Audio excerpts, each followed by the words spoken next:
Hi, this is Pam Wendell with BushcraftOnFire, and I've had a couple of personal emails in where my sisters have asked me about personal hygiene. So I'm going to try to share with you a little bit of knowledge that I've begun to collect that has to do with personal hygiene. And today I'm going to be showing you the uses of another use actually of the yucca plant. You saw in another video how my husband used the yucca plant leaves to make cordage. But today we're going to be focusing on the yucca root. Today we're out in the woods and we're going to harvest some yucca plant so that we can proceed with the wonderful uses of a yucca plant and how it has to do with personal hygiene. So the next thing we're going to do is dig out this plant.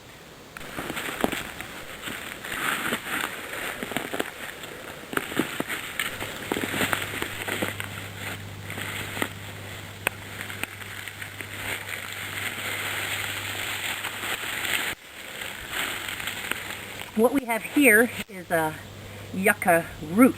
This is the part we're after. Of course, it doesn't look very nice right now, but we're going to work with it. But before I take this root home, I'd like to share with you what my native brothers and sisters have taught me when using plants out in nature. We take the plant down.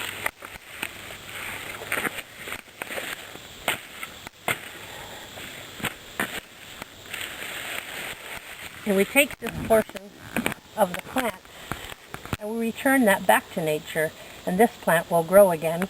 So thus we've been making two uses out of one plant.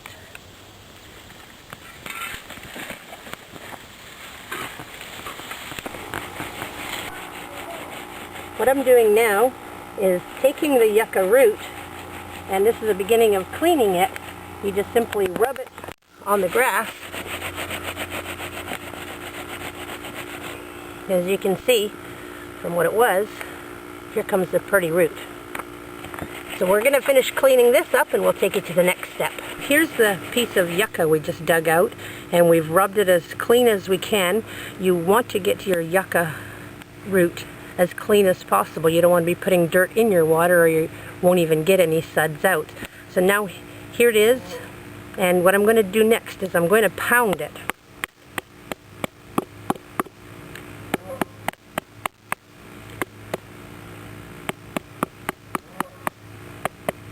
What that's doing is pulling off this outer bark.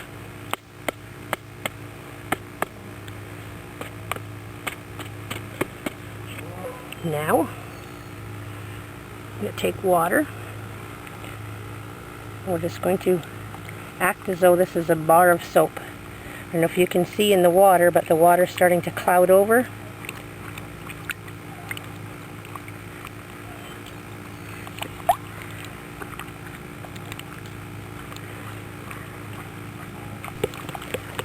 What I'm doing is pounding it up, keeping it clean at the same time. Now you take those fibers. Can you see the suds coming off of my hand? Well, as you can see, this suds up real good. Not as sudsy as the stuff you would pick up at a grocery store. We're talking about natural shampoo here.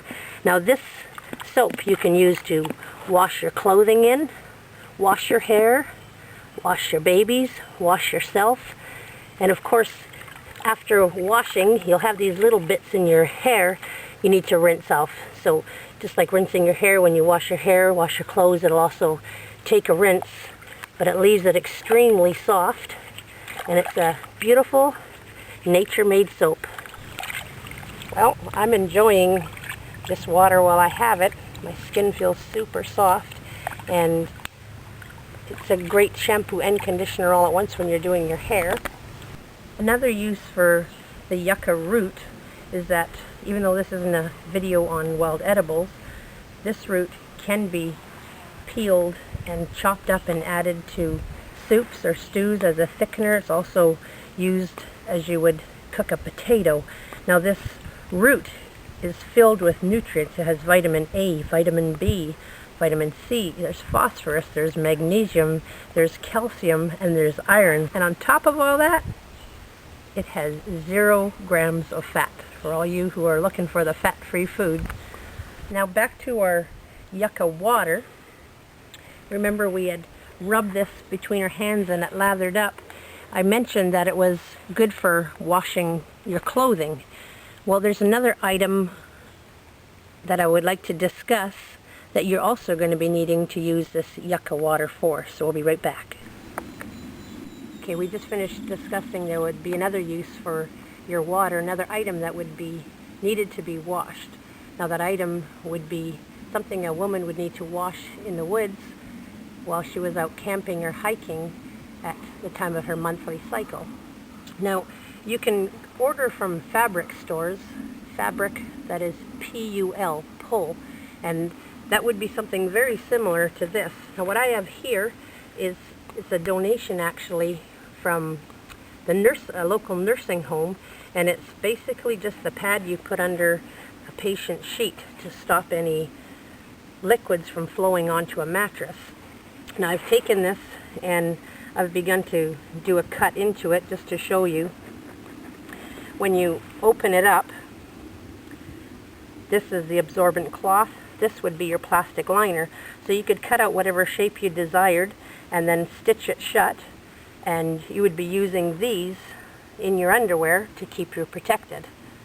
Now, if you're uncomfortable with the thought of that or having a piece of cloth or several to take along with you, then you could also order a product. And this was ordered from online. This is a Diva product. And inside we have two little gadgets here. They come in two different sizes. And what a woman does is simply, during that time of month, insert one of these inside of her. And periodically she would have to rinse it out.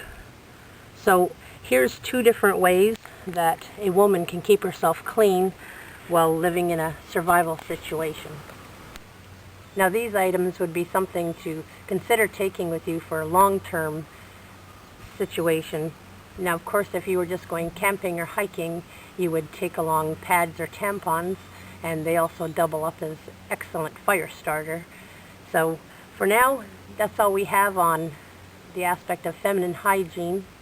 And if I pick up any other information, I'll be back with another video.